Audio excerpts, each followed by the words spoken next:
म चाहिँ न्वारानमा आएर मजा डान्स गरिरहेको छु। यहाँ हेर्नुहोस् कति धुमधाम न्वारान भइरहेको छ। यो न्वारान चाहिँ हो मेरो माइतको घर छेउमा छिमेकीमा एउटा आदिवासी भाइको छोरीको न्वारान रहेछ। न्वारान चाहिँ बच्चा जन्मेको 8 महिनापछि न्वारान गरेको रहेछ। अब आफ्नो आफ्नो नियम होला, उनीहरूको नियम त्यस्तै छ होला, त्यही भएर आफ्नो हेराएर जुराएर गरेको होला। र म चाहिँ यहाँ आइरहेको छु र यहाँ सबैजना आउनुभएको छ, गाउँको दाजुहरू काकाहरू सबैजना छौँ। र यहाँभित्र चाहिँ हेर्न सक्नुहुन्छ, यहाँ यसरी नियम भइरहेको छ। बच्चा चाहिँ निदागिरो छ र निदाए पनि यसरी टिको लगाएर गिफ्टहरू दिइरहेका छन् सबैले।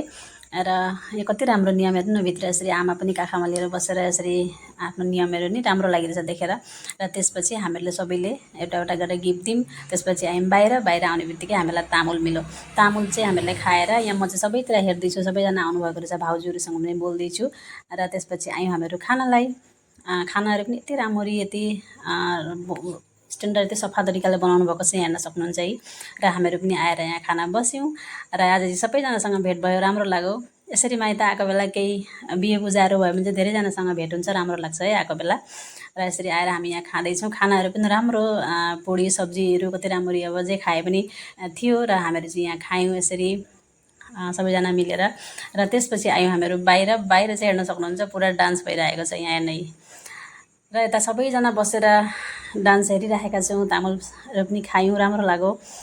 र हाम्रा केटीहरू पनि नाच्ने भन्न थाले। र यहाँ उनीहरूलाई नचाउँदैछौँ, उनीहरू हामी ननाचे ननाच्ने अरे। र यता हामी पनि नाच्न थाल्यौँ।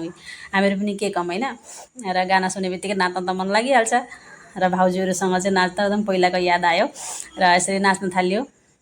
अनि एकछिन नाच्यौँ, जाने नजाने जस्तो भए पनि। र यसरी न्वारान खाएर चाहिँ राम्रो लाग्यो। आजलाई यति नै, बाई बाई।